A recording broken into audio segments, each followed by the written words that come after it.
And on side 2 of Sounds of the 60s this week, we're marking a special anniversary. Eddie Cochran died 50 years ago today. He was only 21 and had just completed a triumphant tour of Britain. On his way back to Heathrow Airport with fellow American star Gene Vincent, their hire car crashed. Although he only spent 3 months in the UK, Eddie left an indelible mark, not only on the fans who saw his shows, but also on a generation of British musicians who he inspired to play a new style of rock and roll.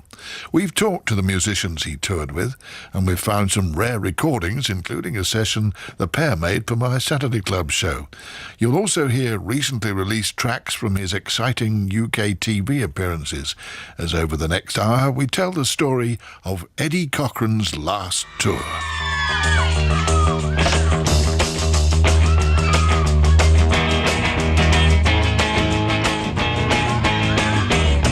We had our favourites, you know. We loved Eddie Cochran so much because he was a guitar player. Oh, well, come on, everybody, and let's get together. I got some money in my jeans, and I'm really gonna spend it right. Well, I've been doing my homework all the week long, and now the house is empty and my folks are gone. Woo! Come on, everybody. When Eddie came, he turned us upside down. I think he was the catalyst that changed British rock and roll. Oh, well, my baby's number 1, but I'm gonna dance at 3 or 4. And the house will be shaking from the bare feet slapping on the floor. Well, when you hear the music, you just can't sit still. If your brother won't rock, your sister will. Woo! Come on, everybody.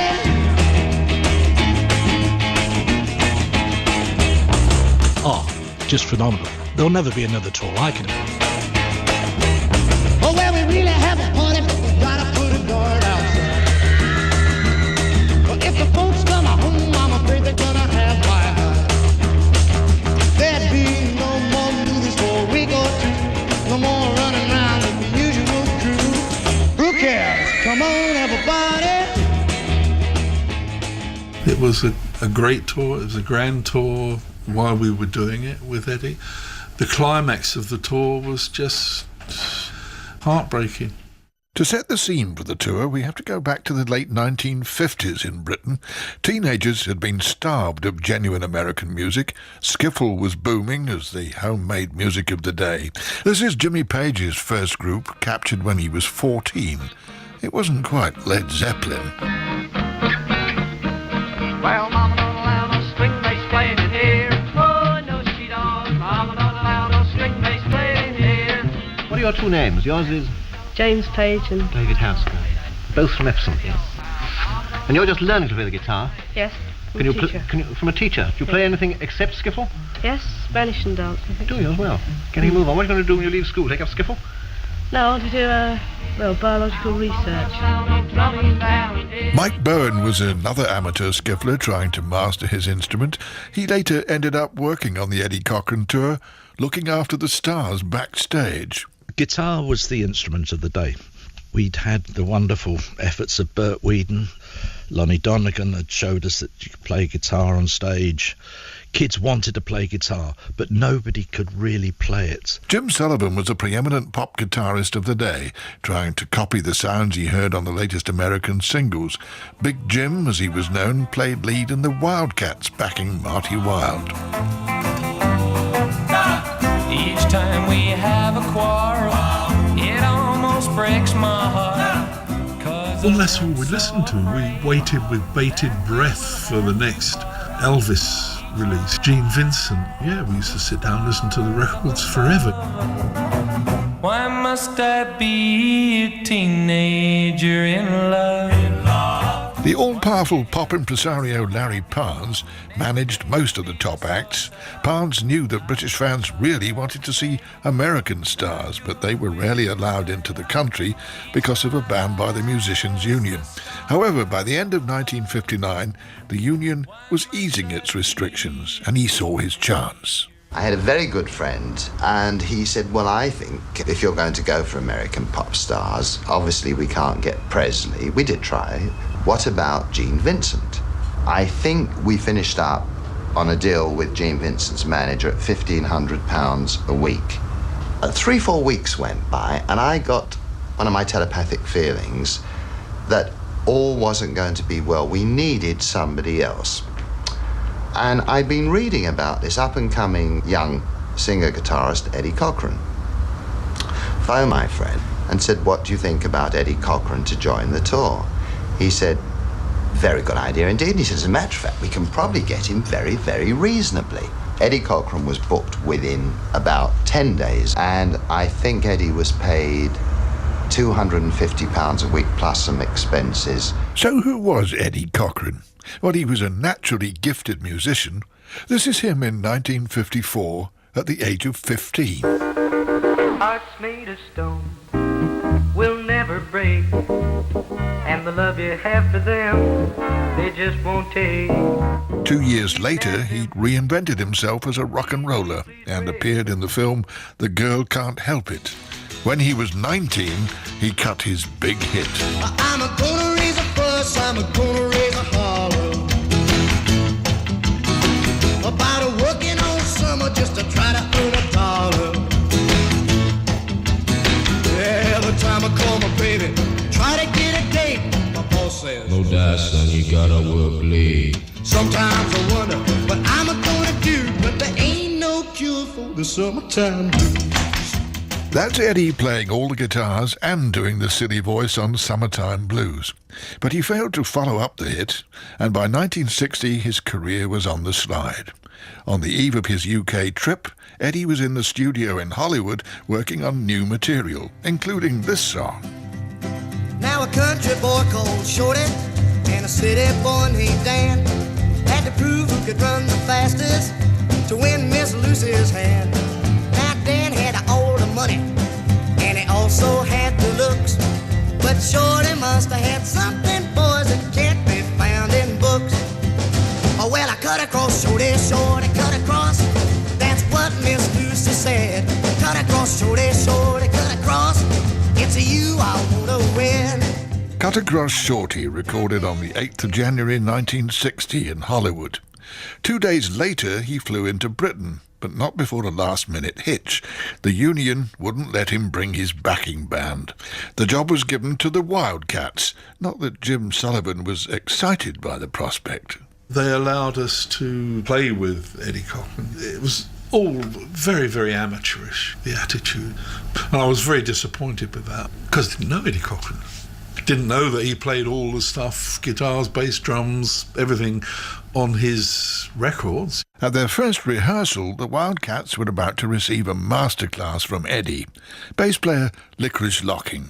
I remember actually meeting him for the first time. He was a gentleman, actually, very quiet.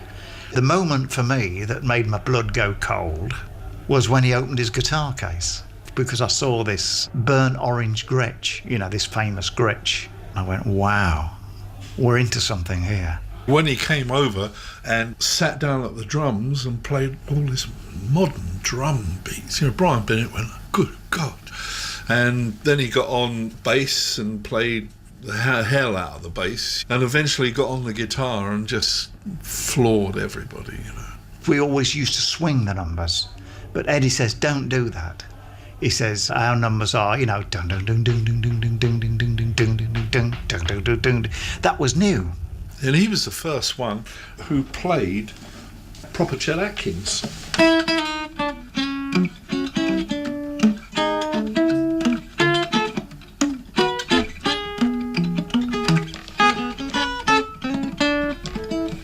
That was the first thing Eddie Cochran ever showed me.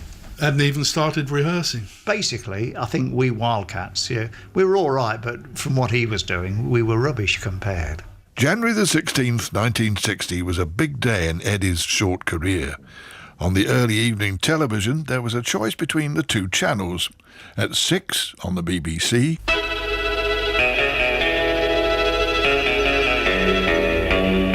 my old mate David Jacobs. Good evening and welcome once again to another session of Jukebox Jerry. And at 6:30 over on ITV was Boy Meets Girls, a live pop show. This was where Eddie was to make his British debut, introduced by Marty Wilde.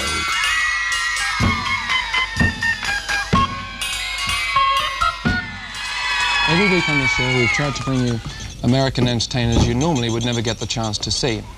Our last guest, Gene Vincent, told us a lot about this fellow you're going to meet now. It appears Gene met him when they made the same film together. Perhaps you remember it. It's one of the early rock and roll films, The Girl Can't Help It. Here's another one that really does play guitar. His name, Eddie Cochran.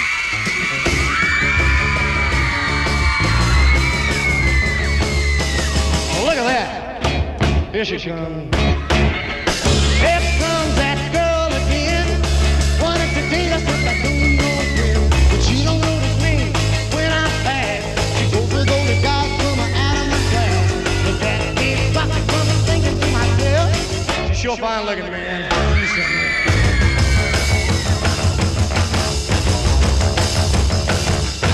Hey, look at that. Across the street. There's a car made just for me. To own that car would be a luxury. But right now I can't afford the gas. A brand new converter full is out of my class. But that big bucket from thinking to myself, that car's fine looking, man. It's something else.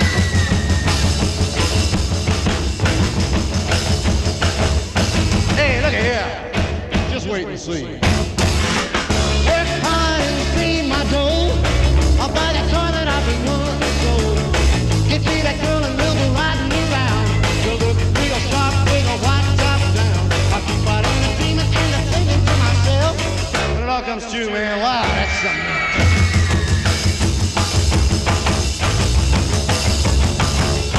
Hey, look at here. What's all this?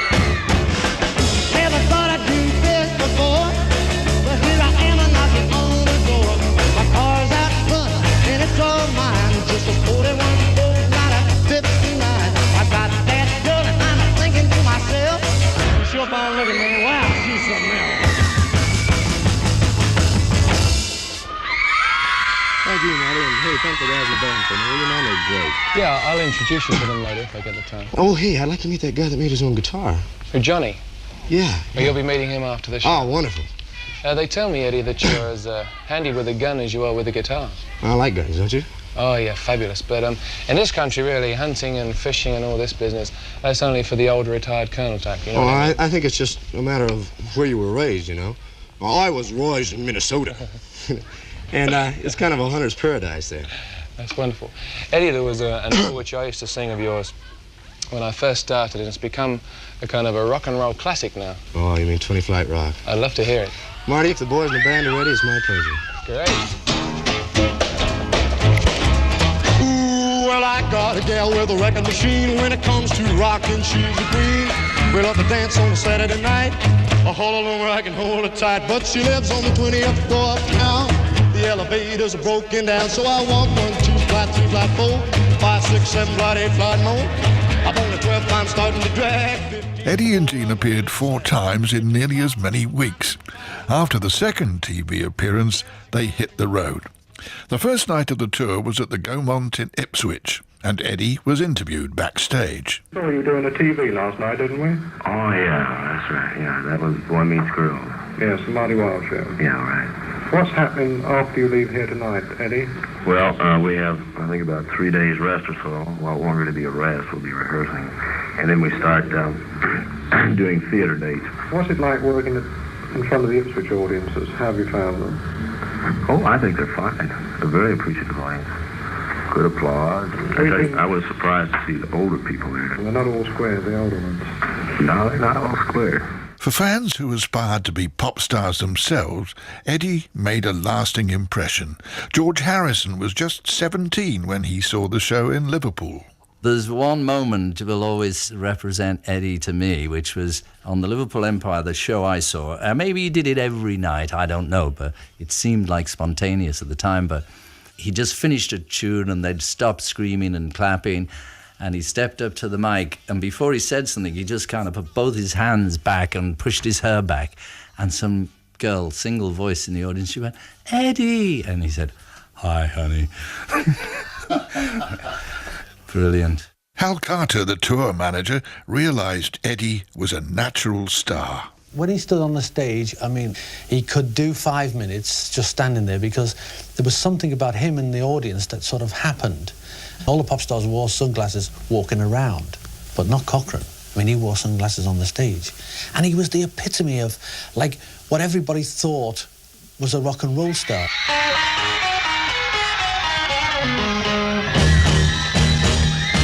Well, I woke up this morning, looked out my hotel door. I could tell that was my milk cow. By the way that she looks, she's my milk cow. Ah, please, sir. Lord, I ain't had no milk and butter since my cow's been gone.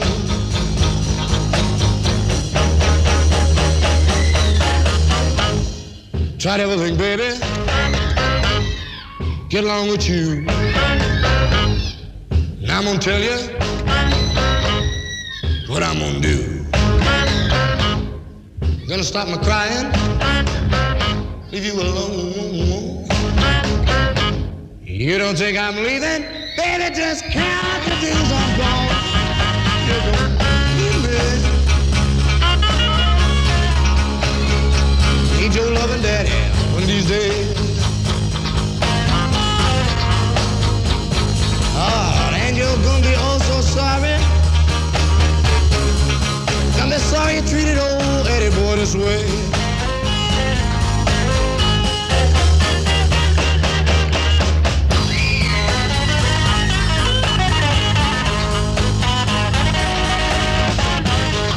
I have a poster here, and you can see it on the website, from one of the early shows. It reads, Larry Parnes presents, for the first time in England, the sensational double-star American attraction in person, Gene Vincent, Eddie Cochran. The ticket prices range from 3 shillings and 6pence to 7 and 6pence. 2 shows a night. And there's one other name on the bill, Vince Eager. He says no one was prepared for the hysterical audience reaction. The Cochran Vincent tour, I mean, the Caird Hall in Dundee, we did it, and there was a riot there, the likes I don't think have ever been seen since. And we had, Eddie, Gene and I had to be smuggled out via a post office conduit under the main Caird Hall square out the front into limousine and taken back to Edinburgh. The fans were just going crazy. They jumped on the stage, they had to stop the show, and this was the sort of atmosphere that it was creating because it was a different type of rock and roll. They really rockin' on the band.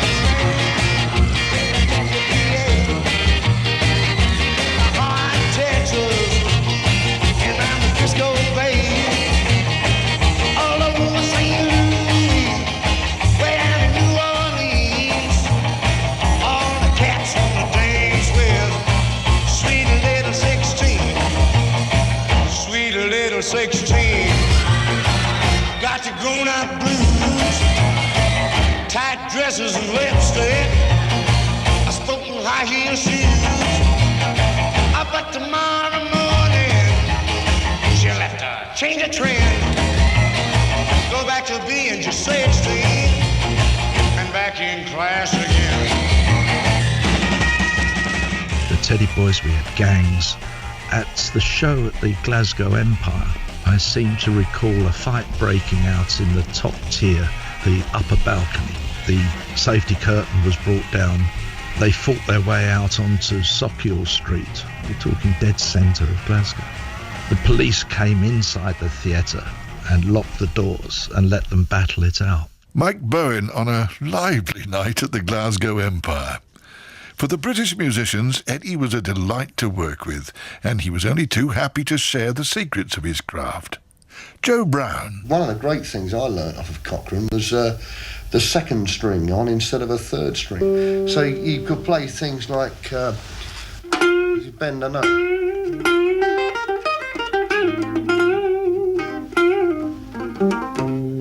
I said to him, here, Ed, what you got on there? He said, it's a second string.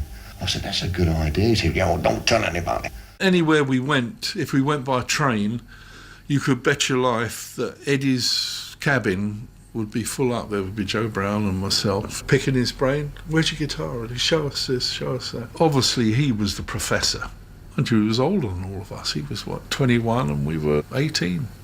When he used to do a number called Hallelujah out of a soul, You know, we used to go dun dun dun dun.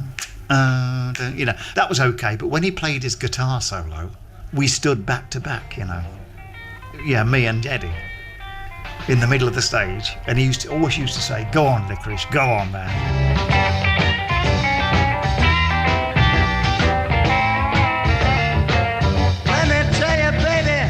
Another young musician on the bill, a 16-year-old pianist and singer Clive Powell, who Larry Parnes renamed Georgie Fame. Eddie was a really sweet guy, and he was a wonderful guitar player. I think it's fair to say that Eddie Cochran was responsible for introducing Ray Charles's music to the masses in this country, because when he came over and started singing What Did I Say, nobody had ever heard it. And Hallelujah, I Love Her So, of course. But despite his dynamic presence, Eddie was not top of the bill. That slot was saved for Gene Vincent, who was the polar opposite to easygoing Eddie. Gene Vincent, who was disabled with a leg iron, was moody and unpredictable, as Joe Brown found out. Most of his songs started like, you give him a chord of E, then he'd go, well, you know, either bee-bop-a-loola, but they all started the same. And so one day we're doing the show and we're supposed to be doing Bee-Bop-a-Lula, and we're all stood round him and give him the chord. This is on a live TV, and he goes, well, and I looked at his eyes and I could see he didn't know where he was. All his eyes glazed over, and all us musicians are looking at each other. He said, well, the road is rocky, and so we just had to join in, you know. But when he was actually on stage live, he was absolutely tremendous. I mean, he had this great presence on the stage, and he looked ominous with this black leather gear on and this leg stuck out at the back, you know, and he used to hold the microphone and in a certain way. And he had this eye, this evil eye that used to fix on you. Great presence. We'd like to do one now that's kind of one of the oldies that we do on all our shows. It's called Say Mama. It goes like this. Say, mama, can I go out tonight? Say, mama, oh, they got a rock. Say, mama, can you hear that beat? I said, whoa, whoa, whoa, whoa. As the tour zigzagged across Britain, local newspapers started to review the shows. Here are some of the choicer comments. The Leicester Mercury said, I can appreciate a tune with a foot-tapping beat as much as anyone, but last night's exhibition of talent sickened me. The Liverpool Daily Post.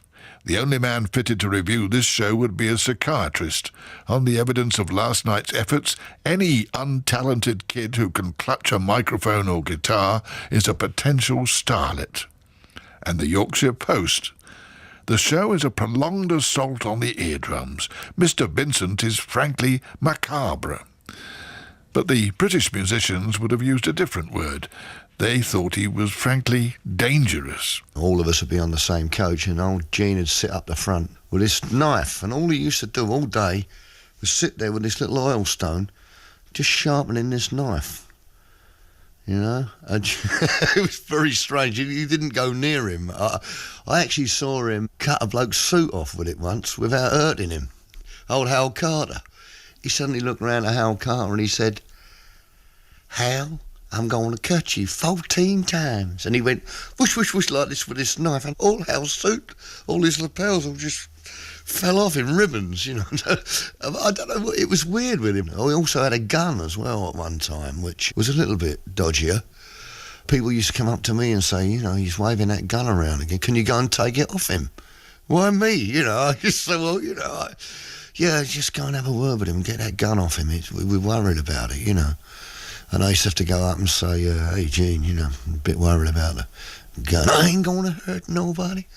I said, well, you know, you can't just keep poking it in people's ears. I said, I don't like it. Frightens them, you know. I wouldn't hurt you, Joel. I said, no, Gene, but, you know, less of the gun, you know, give it to me, or at least unload it. One day in February, Gene and Eddie came to the BBC studios in London to record a session for my Saturday Club show on the Light programme, the only radio station in Britain which played any pop music. We regularly featured the highlights from the stage shows.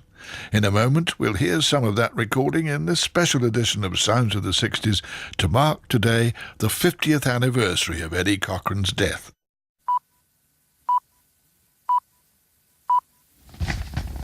What's all this then? Let's see.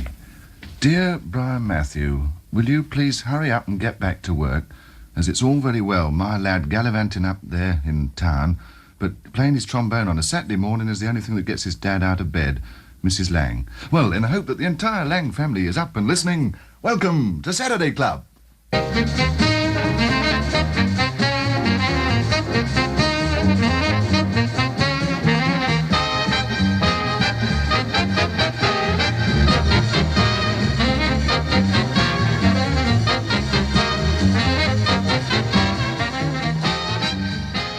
Well, now we have a very special request. A card comes from Mrs. Hereford of 18 Hutchings Way, Teignmouth in Devonshire.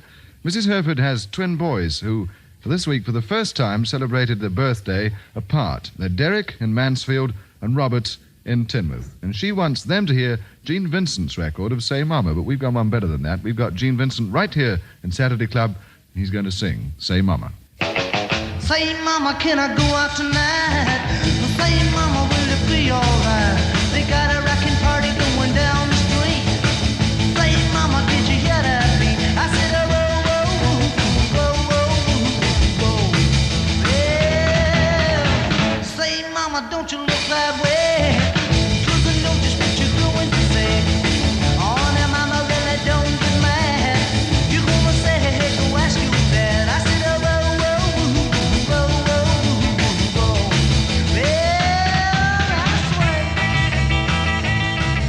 Well, Gene, we're very pleased to have you back on Saturday Club. Last time we met, you'd only just arrived in the country.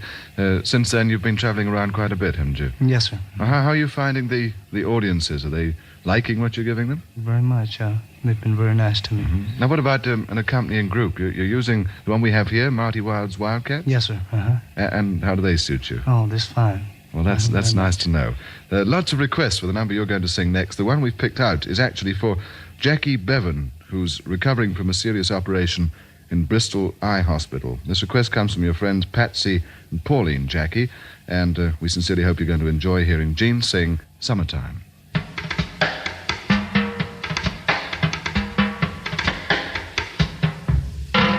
It's summertime and the living bees easy. It's summertime and the living bees are, ooh yeah, the living bees easy every day. When your mommy gets alone, hush, pretty baby, hush now, don't you cry. Whoa, don't cry, don't you cry, whoa, don't cry. He hasn't gone anywhere. There'll be more of that sort of thing later. But now we come to the first spot in the programme from Eddie Cochran. But before we hear from Eddie, we've got rather an unusual feature that we have a couple of listeners who've come along to bring a request with them to Saturday Club. And they're Glenda Dyson and Cynthia Skelton, both of Sheffield, isn't it, Glenda? Yes, that's right. And what is it you're doing down here? How many of you have come down? About 40 of us, and we're all from the Star Teenage Club. Yeah. And we've come down specially to hear this Eddie Cochran recording. Fine. Well, is there any particular number you want to hear, Cynthia, from Eddie? Sure, there must be one. One of his better known ones. Glenda, have you got any ideas? Yes, I'd like to hear Hallelujah, I Just Love Her So. Well, great. Eddie is certainly going to be singing that in just a moment. Do you want to send a dedication to anybody with this one, Cynthia? I know you didn't know you were going to go on the air. For your friends in Sheffield, maybe? Well, it's Hazel. Yeah? And, She's in Sheffield? Yes. Fine, well, that'll do.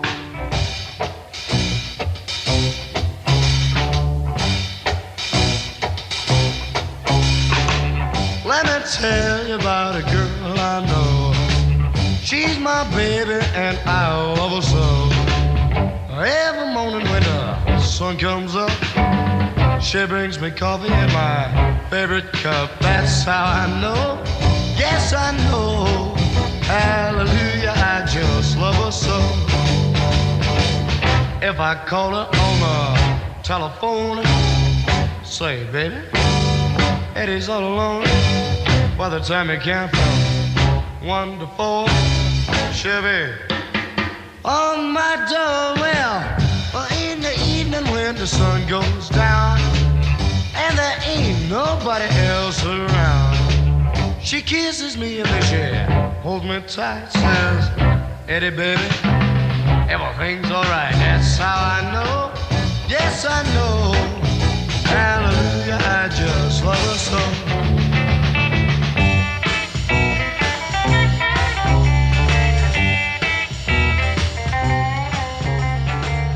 Eddie, we've already heard how you can play guitar, but there's stories going around that you play a whole lot of other instruments too. Is this so?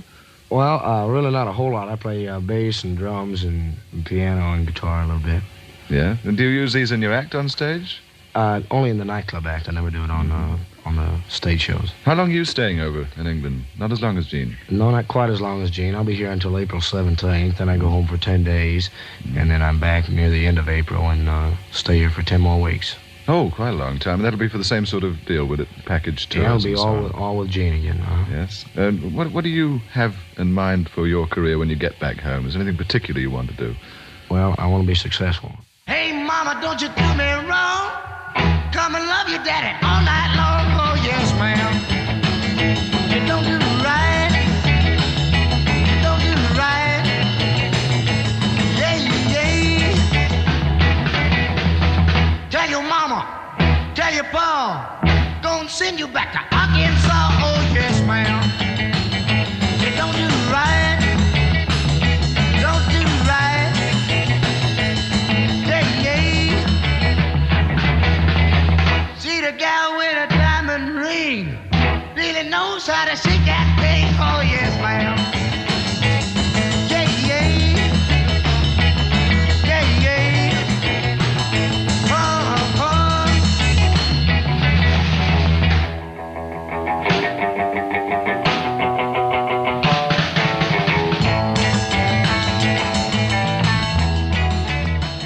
Right, now here's Gene with his early recording success, Bebop-A-Lula. Well, bebop-a-lula, she's my baby. Bebop-a-lula, don't leave me, baby. Bebop-a-lula, she's my baby.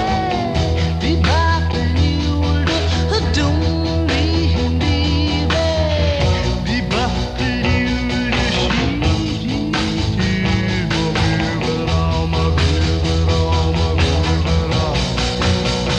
well, she's the gal in the red blue jeans. She's the queen of other times. She's the woman that I know. She's the woman that loves me so. Say, bebop-a-lula, she's my baby. Bebop-a-lula, don't bebop-a-lula, she's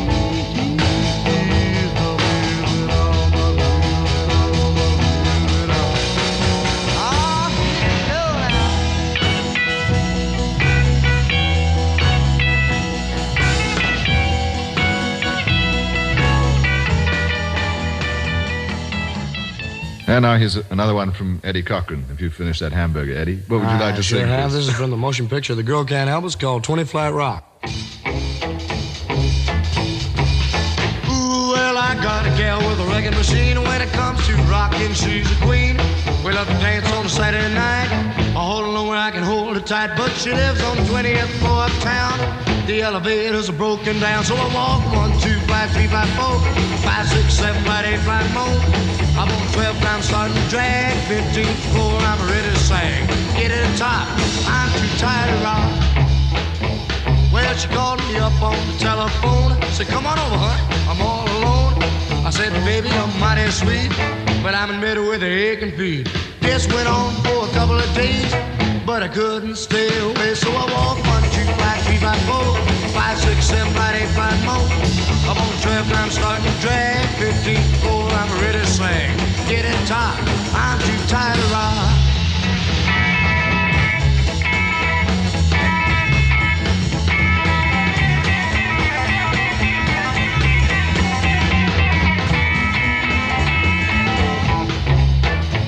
Well, they sent to Chicago for repairs till it's fixed. I'm using the stairs. Hope they hurry before it's too late. I love my baby too much to wait. All this climbing is getting me down.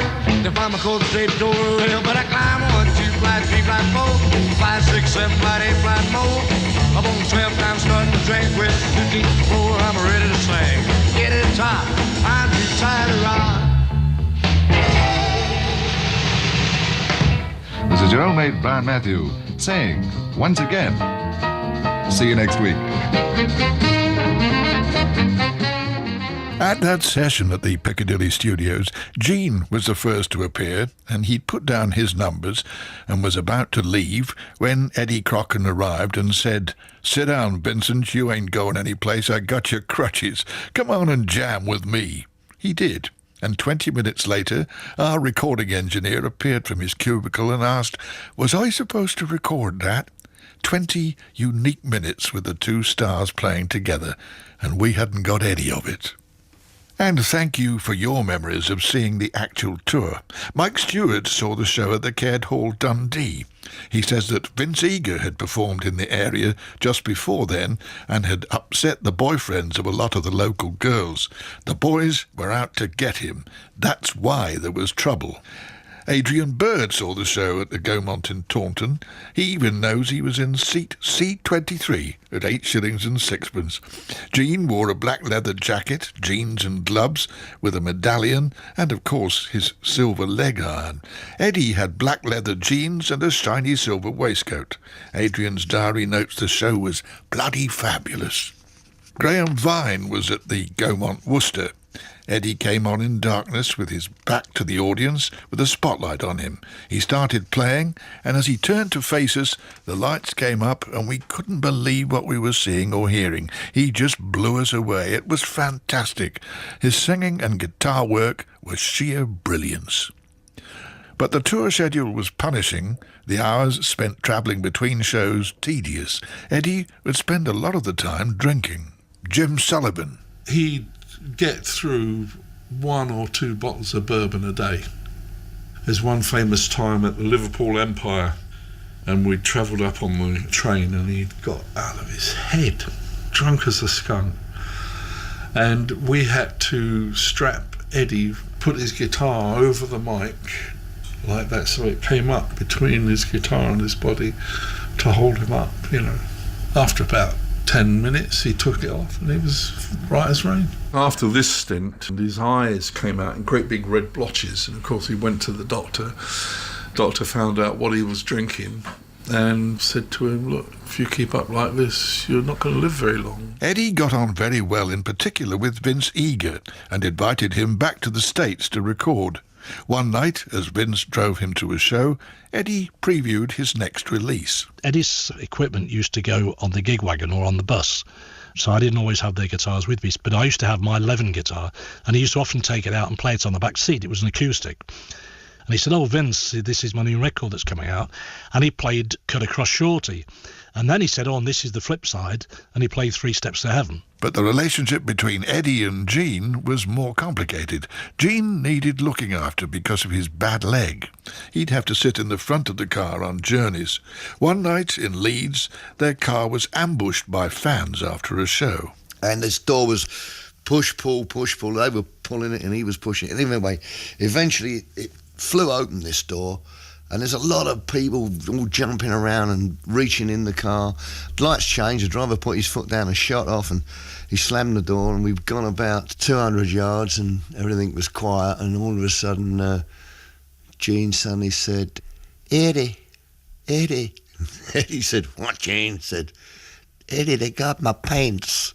And they reached in and run and grabbed hold of his leather trousers and whipped them off. Gene and Eddie shared a love of country music. On one occasion, they performed this duet, a souped-up version of a recent American hit written by the Big Bopper, White Lightning. Well, way back in Carolina, way back in the hills, with my old pappy had his mistake. Well, it brewed white lightning till the sun went down. He'd fill in my jug and he'd pass it around. Mighty, mighty pleasing, pappy's corn squeezing. Mercy, white lightning. Well, Gene, for the place where it plays. So they was looking, trying to book it, but my pappy kept on cooking. White like it.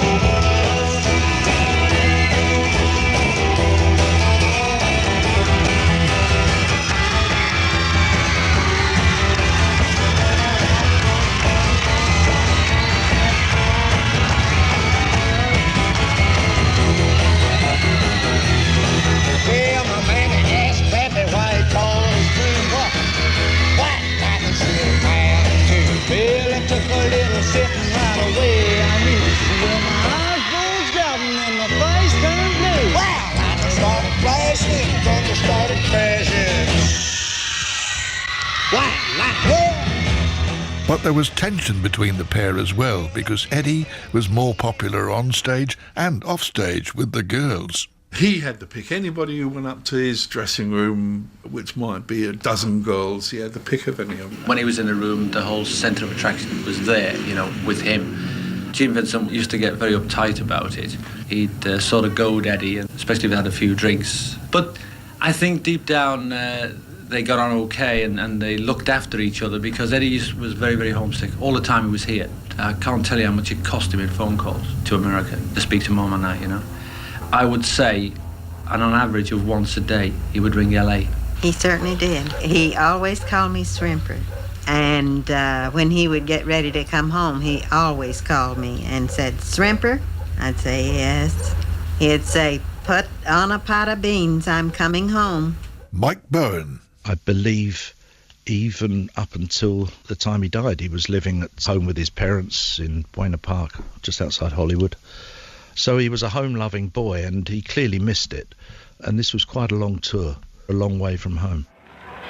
Well, it's a great pleasure for us this evening to be able to say hello to two top-line stars from America, who we've been seeing quite a lot of on television just recently, and now they're on a tour of our provincial theatres. First of all, hello to Gene Vincent. Welcome to the show. How do you do, sir? So nice to meet you. Well, it's nice to meet you and to see you over here. How do you find this country in comparison with America? Very good. You like it? Mm-hmm. And how do you find our audiences? Much different from American audiences? Well, the English people are more reserved, of course, they're noted for that. But you're getting on fine with them, you think? Yes. Good. How long are you over here for, Gene? I'll be here until September. Mm-hmm. And then you're going back to the States? Yes.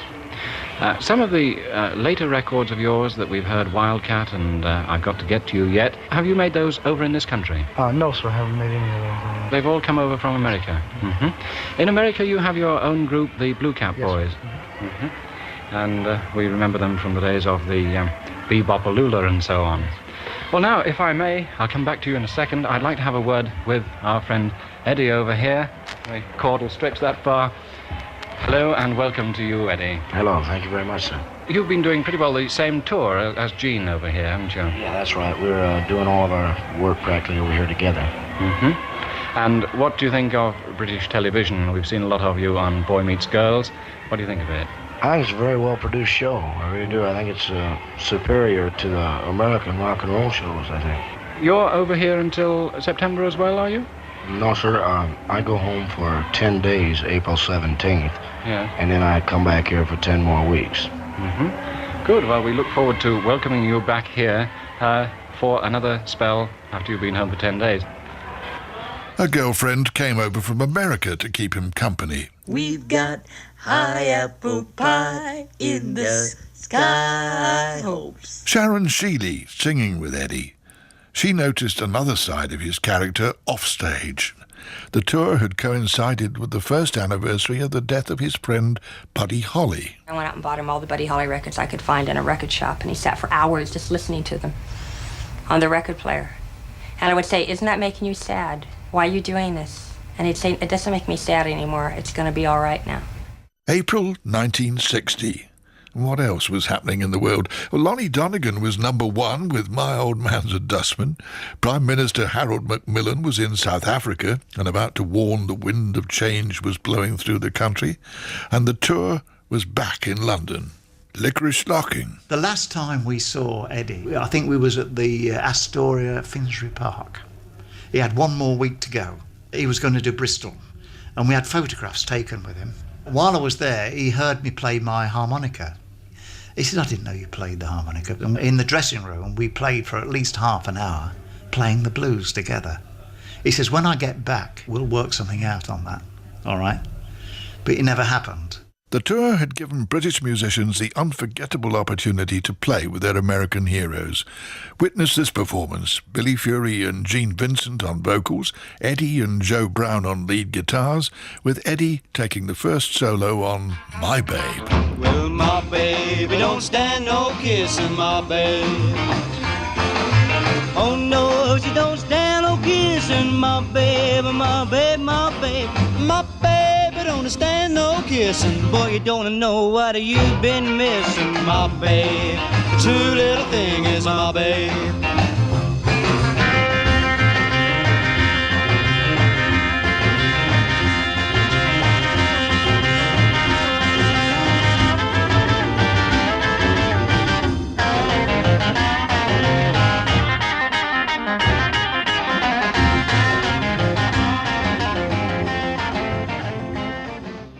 Easter Saturday 1960 in Bristol, the final show on the final night. Eddie and Gene were so keen to go home they booked a hire car to take them back to London that night. The show ended around 10:30. Jill Gullick, a 15-year-old fan, was backstage in the dressing room with Sharon Sheeley and remembers Eddie's impatience. Eddie Cochran came off the stage and he took off his glasses, threw them against the wall, and he said, "Thank God that's over, we're going back to the States." They were glad they were going back home. They picked up their luggage, they changed. The car was waiting outside. We all left together. Sharon said to me, "Come up to Heathrow and see us off." And I said, "No, I don't think my parents would appreciate me staying out so late." So I just saw the car drive towards the centre and all the fans were crowding around it as it drove down. It was a foggy night in England, the day before Easter. Eddie, Gene, and myself were in a hired car on our way to London Airport. The chauffeur told us it would take 8 hours to get to the airport. We were all too tired to take the train. We thought it would be much more comfortable sitting in the back seat of that car. A Ford Consul, I believe, driving up the A4. We had no motorway. Too fast through Chippenham on the A4, and I believe a series of sweeping bends, and he lost control, and the back end side, right side rear, hit a concrete lamppost, and that was where Eddie was sitting. My next memory was just coming to on some wet, damp grass out in a cow pasture where we'd all been thrown from the car. We heard a crash. My parents immediately went down to the main road. Now I followed later on, but by the time I'd got there, they'd been taken to hospital and things were being cleared up. But I know exactly the spot where the lamppost was they hit. The lamppost was broken and it was about 3-4 feet from the ground. The car was in the road, yes, laying on its side. Yeah. No one had told Vince Eager about the crash, which had happened just before midnight on Saturday. So on Sunday morning, he checked in as planned at Heathrow to catch the lunchtime flight to the States with Eddie. Larry Parnes got hold of him and told him to get to the hospital in Bath. I was the first one there, nobody else from Parnes or anywhere. They said, "Oh, you better go through to the reception area," where a consultant came in, explaining what had happened and that Eddie was very, very poorly. He wasn't expected to live, but if he did, they anticipated that he would have the mind of a child of 4. Gene was okay, he'd damaged his shoulder blade, but he should be able to leave the next day. And that was that. So I went out, and by the time I got outside, there was Larry Parnes, Billy Fury, Dickie Pride, and a couple of the other guys. The press had now come, and Larry said to the press, "This is ironic because Eddie's next record is 3 Steps to Heaven." And I said, "No, it's not. That's a B-side. His next record is Cut Across Short." He said, "No, it isn't." And Larry had flipped it there and then. Eddie was still alive at 2:10 when I left the hospital. And there's Larry saying his next record is 3 Steps to Heaven. The guy was still alive. And that's what upset me more than anything. And I knew why he was doing it for publicity, and he got it. Eddie was pronounced dead at 4 o'clock. I heard over the radio. I went, "Oh no." Monday morning, somebody rang us at home and said that Eddie's dead. Yeah, I said, no, you're kidding me. His death went virtually unreported back home in America. 2 weeks later, the single was released in the UK.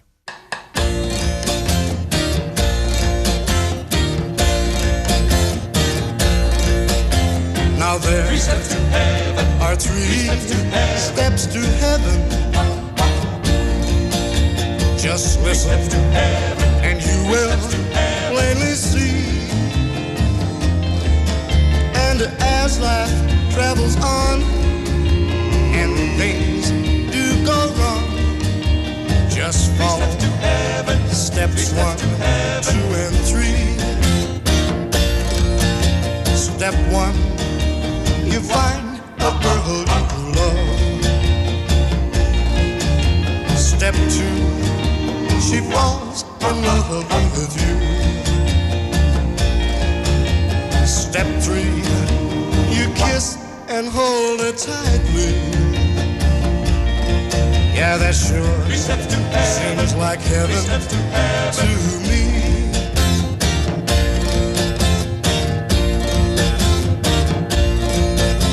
The formula for heaven's very simple. Just follow the rules and you will see. And as life travels on and things do go wrong, just follow steps 1, 2, and 3. Step 1, you find a girl you love. Step 2, she falls in love with you. Step 3, you kiss and hold her tightly. Yeah, that sure seems like heaven to me.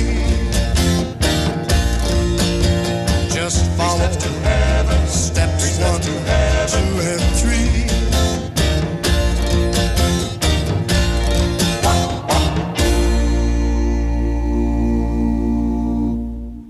3 Steps to Heaven, one of the other songs he recorded on the eve of his trip to the UK. By June, it had reached number 1, Eddie's first chart topper. Sometime later, Gene Vincent paid this touching tribute to Eddie. He was more or less like a brother to me. We hung around together and we went, almost every place together. And when we were in England, we traveled almost constantly together. I think if you could have met him, you'd have liked him very much. In the years that followed, Eddie has been largely forgotten in his homeland, but not in the UK, where his records continue to sell. And his music has been kept alive by a host of top-name acts. This is The Who at Woodstock in 1969. Sometimes I wonder if you ain't no cure for the summertime blues. The Sex Pistols in 1979. She's sure fine looking, man. She's someone else. Paul McCartney in 2005. We had our favourites, and someone like Eddie we loved Eddie Cochran so much because he was a guitar player. So I walk 1, 2, 5, 3, 5, 4, 5, 6, 7, 8, 8, 5 more. On 12, I'm starting to sag. 15 before I'm ready to drag. I get to the top, I'm too tired to rock. There's a solo here, but I won't attempt it. He was the first of the guitar heroes. Other people might carry a guitar around their neck, but he was the first one to really play. It was something that Britain never had. He turned us upside down. And Alice, his mother, always thought Britain had in return given something back to her son. Eddie was not very impressed with himself. I think he underrated himself. But he was determined that he was going to be a star someday. And I think he made it in England. I'm a gonna raise a fuss, I'm a gonna raise a holler about a working all summer just to try to earn $1. Yeah, all the time I call my baby, try to get a date. My boss said, "Hey, son, you gotta work a leg." Sometimes I wonder what I'm gonna do, but there ain't no cure for the summertime blues.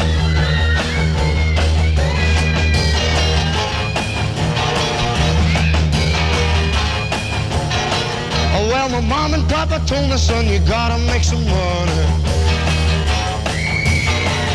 If you wanna use the car to go riding next Sunday. Well, I didn't go to work, told the boss I was sick. Can't use the car 'cause you didn't work a lick.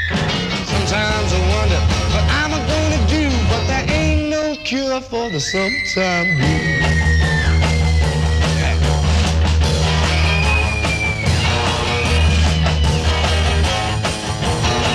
I'm gonna take 2 weeks, gonna have a fun vacation. I'm gonna take my problem to the United Nations. Well, I called my congressman and he said, quote, I'd like to help you, son, but you're too young to vote. sometimes I wonder what I'm gonna do, but there ain't no cure for the summertime blues.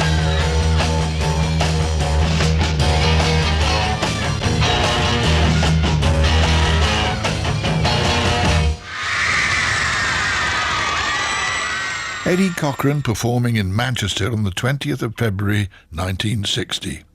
This special for Sounds of the 60s was written and produced by Martin, the guitarist Shankelman. The executive producer was Phil Hughes.